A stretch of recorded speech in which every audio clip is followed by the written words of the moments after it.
Hello, this is Josh Belk with the Belk on Business podcast. Thank you once again for taking a few moments to listen in. On today's podcast, as we begin working toward the end of 2023, moving into 2024, jotted down, I think, 5 essential plans that every, not just business, but individual needs, I think, as well. So it's going to kind of be one of these podcasts that's going to transcend or kind of overlap, can apply both to both the personal and to the business side as we talk about planning primarily in the realm of finances. It relates to ourselves and also our businesses. And I think that any business, any person, if they're going to succeed, is going to have to take some time every once in a while to sit down and develop plans to determine what direction that they're wanting to go, or maybe just simply tweaking plans if they already have plans in place. And I think it'll make it a little more sense as I talk through this a little bit. The first plan I think that we need, both personally and also in our business, is a how are we going to spend our money plan. Okay, and essentially we would call that a budget.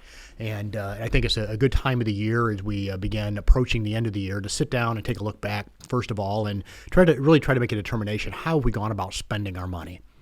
And this is true, like I said, whether personally or in business. How have we gone about spending our money?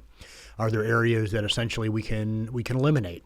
Are there certain areas that we need to invest more into? If we're talking about on the business side, I've talked about on prior podcast about having different types of metrics that we're looking at. Is there a certain area that we know we need to invest in the business more? That maybe is going to drop to drive our top line revenue, or maybe to improve our quality, whatever the case may be. Maybe the part of the budget is going to be we need to place more money in these particular areas. And then other parts of the budget, obviously, we normally think of how are we going to spend our money, and we normally think of areas that we may cut.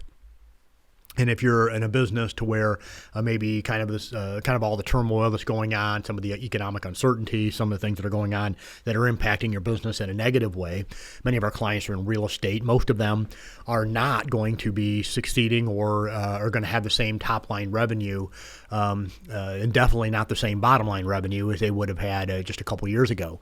And a lot of that's just simply because what we've seen in the real estate market.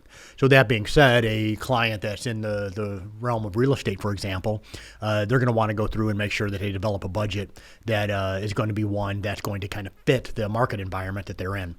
And so a budget's not something you just do it once and you're done with it. It's something that is kind of a living, breathing document, so to speak. But it's going to be something that's going to be analyzed quite frequently, but definitely something that needs to be developed, and then something that, of course, periodically, at least on a monthly basis, you're going to sit down and kind of look at your budget to actuals and see what areas maybe we need to look at, what areas we need to stop spending, what areas are we able to spend more.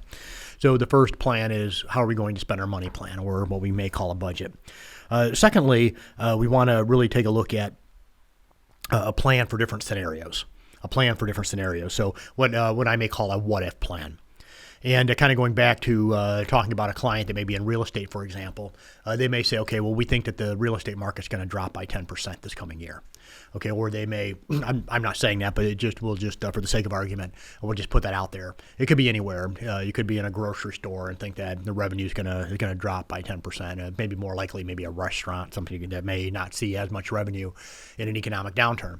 So that being said, they may look and say, okay, well, we can fully expect there to be a decrease in revenue.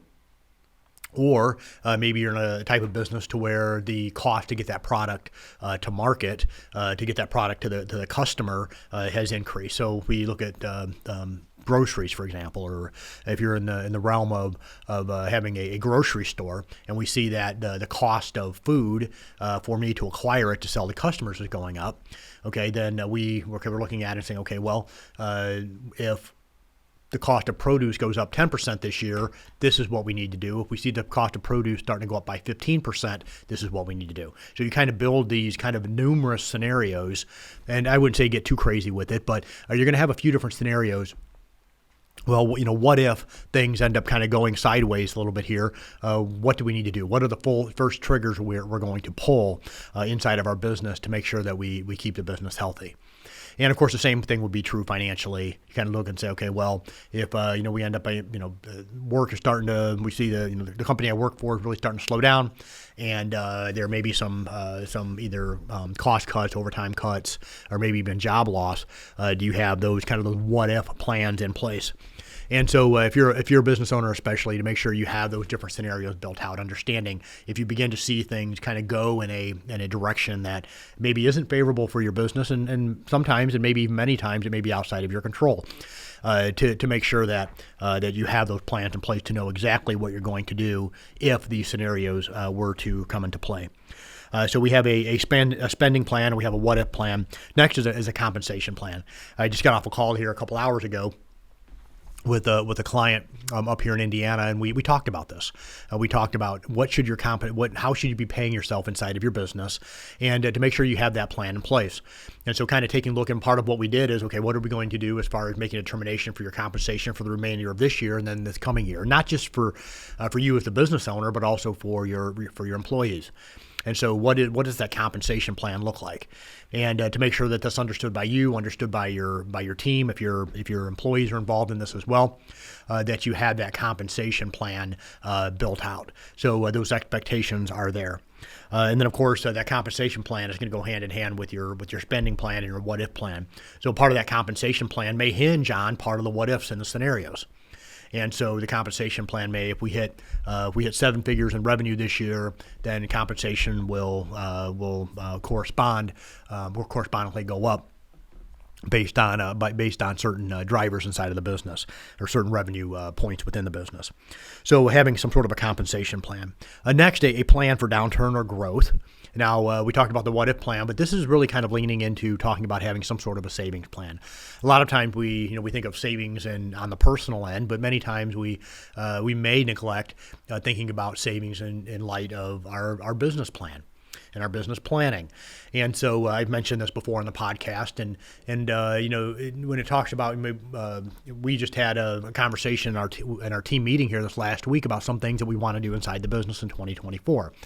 And so these are the things that we've been thinking about during the course of this year. And because of this, we have developed a savings plan.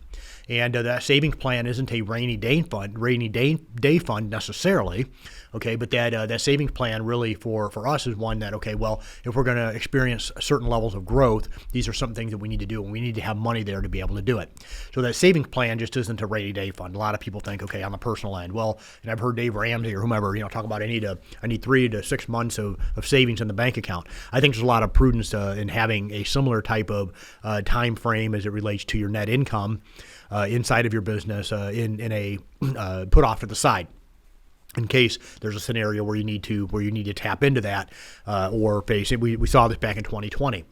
Businesses that had good, strong savings and good liquidity, they floated through the pandemic a lot better than those who didn't. Same thing in economic downturn. Those that have some liquid cash generally are going to be able to seize and pursue opportunities when others are simply failing because they failed to plan. And so to make sure you have some sort of a savings plan in place, and so that would be if something were to happen and we need to tap into cash reserves, or we are looking into growth, and we're going to take a certain part of that savings that we built up because we planned to save to be able to execute on some of the growth items that we're looking to do. So having a savings plan. So to have a spending plan, having a what-if plan, having a compensation plan, a savings plan, and then lastly having a debt elimination plan. And so a plan to get out of debt, get out of bondage. And I think this is extremely important too, and this is extremely important on the personal end. I think that for most people, having any sort of debt outside of maybe a home mortgage, even then, ideally, if you can get rid of your home mortgage, all the better. So you're going to do a lot better personally if you don't have this bondage of debt around you. Same thing inside of your business. And I've talked about this repeatedly in past podcasts. But really make it a goal of how are we going to minimize and then hopefully eliminate that debt, and having a plan for overall debt elimination inside the business. So if you have any unsecured debt, then you need to get extremely aggressive, and this is a personally or in business. It will be the death of you and the death of your business if you have a lot of unsecured debt. And so get rid of that first, and then don't get all cute and sometimes people are try to find these cute debt elimination plans. Just try to keep it simple. Get rid of unsecured debt first, and generally that has higher interest rates. But bottom line, that's just there's nothing good about that debt. There's nothing you can't sell anything, or you can't sell a corresponding asset to get rid of that debt. If you have a a debt that's backed by some sort of an asset, something goes bad or goes sideways, you can sell that asset and pay off the debt. So that's generally why I think it's prudent for both businesses and as well as personally to get rid of any sort of unsecured debt. So that would be the last type of plan that you put together. So as you go through and you're building out your budget, part of that budget is going to be your debt elimination plan. So we're going to have a line item on there. This is the amount of money we're going to deploy to eliminate debt, and to make sure you stick within that budget so you don't end up accruing even more debt. So some planning as we talk about wrapping up 2024 or 2023, moving into 2024, that we should be looking into and considering both for us personally and for our business. So a spending plan, a savings plan, a what-if plan, a debt elimination plan, and then if you're a business owner, having some sort of a compensation plan as well. Once again, this is Josh Belk with the Belk on Business podcast. If you haven't already, please consider subscribing. Have a wonderful day.